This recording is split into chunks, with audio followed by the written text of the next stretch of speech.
বিসমিল্লাহির রহমানির রহিম। আসসালামু আলাইকুম। আপনাদের মাঝে আমি একটা কনসিল ছাদের পাইপ কিভাবে দিয়েছি সেটা আমি আপনাদের আজকে দেখাবো। অবশ্যই মনোযোগ সহকারে আমার এই ভিডিওটা দেখবেন। এটা হচ্ছে বেলকুনি থেকে লাইন আমি বাইরে পার করেছি। সব কিন্তু 1 ইঞ্চি পাইপের কাজ। অবশ্যই আপনারা 1 ইঞ্চি পাইপ দিয়ে কাজ করবেন। আমি এই পাইপটা ব্যবহার করেছি এমইপি পাইপ খুবই একটা ভালো মানের পাইপ, যা কাজ করে খুবই মজা, যার কারণে কাজটা করেছি। দেখতে পাচ্ছেন এটা হচ্ছে একটা রুম। এই রুমের 5 ফিট বাই 5 ফিট ছেড়ে দিয়ে ওয়ালের থেকে 5 ফিট, এই ওয়াল থেকে 5 ফিট, এই ওয়াল থেকে 5 ফিট ছেড়ে দিয়ে আমি ফ্যান হুকটা ব্যবহার করেছি। এটা হচ্ছে আমার ফ্যান হুক, আর ফ্যান হুকের পাশে আমি একটা লাইন রেখেছি।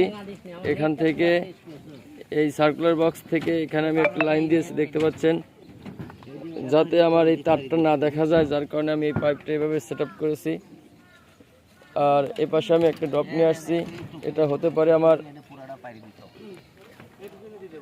হোল্ডারের লাইন বা বাল্বের লাইন।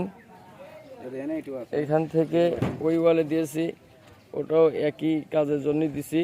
বা কোনো কারণে যদি এসির লাইন করা হয় সেক্ষেত্রে এসিও করতে পারবে, বা আইপিএসের লাইন করতে পারবে, অ্যাডজাস্ট ফ্যানের লাইন করতে পারবে, যার কারণে ওখানে আমি আরেকটা লাইন দিয়ে রাখছি। সব মিলে 4 ওয়ালেই লাইন দিয়ে রাখছি। এখন আমি যাচ্ছি ডাইনিং স্পেসে। এখান থেকে পার হয়ে ডাইনিং স্পেসে আসলাম। এটা হচ্ছে আমার ডাইনিং স্পেস, দেখতে পাচ্ছেন ডাইনিং স্পেসটা। আর এখানে আমার 4 ফিট একটা বাথরুম আছে ওয়ালের থেকে। এটা হচ্ছে ভীম, কনসিল ভীম। এই কনসিল ভীমের এখান দিয়ে গাঁথনি হবে, এখান থেকে গাঁথনি হবে, এই গাঁথনির থেকে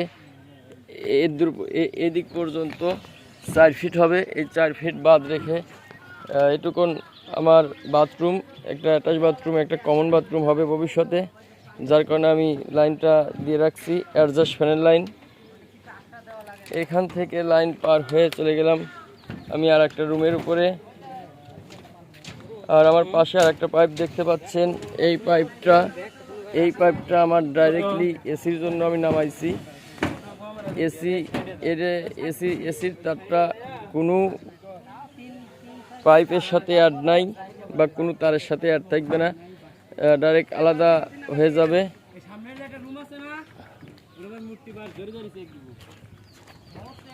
সেম টু সেম কাজ ভাই, সেম টু সেম কাজ করেছি। ফ্যানটা 5 ফিটের উপরে রাখছি, বেডের যাতে মাঝখানে ব্যবহৃত হয়। দেখতে পাচ্ছেন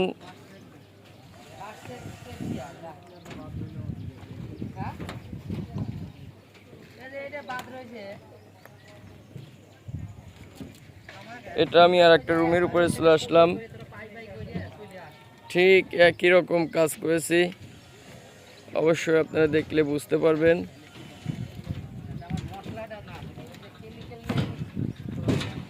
এখন আমি চলে যাচ্ছি রান্নাঘরের উপরে। এটা হচ্ছে আমার রান্নাঘর, এইটুকুন আমার রান্নাঘর।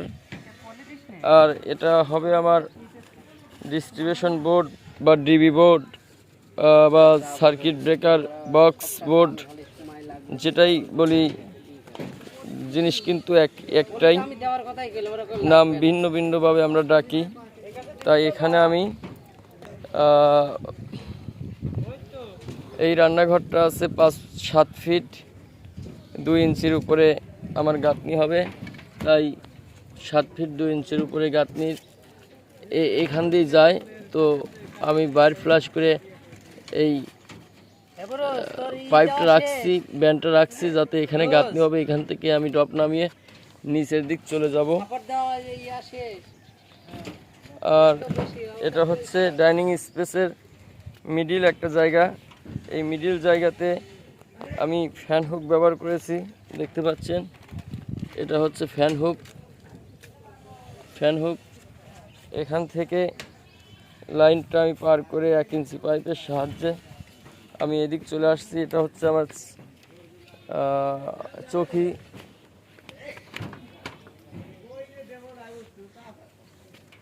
এই চৌকির উপরে আমি লাইন দিয়েছি, একটা বাল্ব হবে এখানে, যার কারণে লাইনটা রাখছি।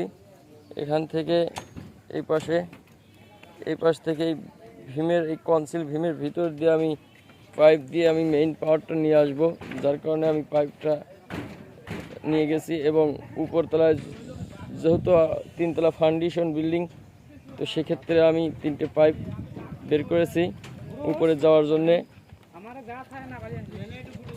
এখান থেকে আবার এই রুমটার কাজ এইভাবে করেছি।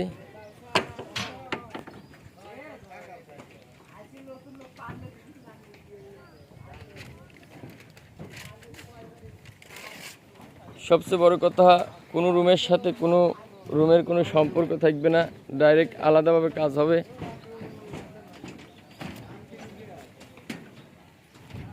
এক রুমের সার্কিট আর এক রুমের সার্কিটের সাথে কোনো সম্পর্ক নাই। একটা রুমের সমস্যা হলে এমনিতে অটোভাবে আর আমি সব রুমই চলবে, শুধু একটা রুমের সমস্যা হলেই ওই রুমটার কাজটা আমি করতে পারবো বা মেরামত করতে পারবো, যার কারণে আমি ডিবি বক্সটা ডাইনিং স্পেসে রাখছি।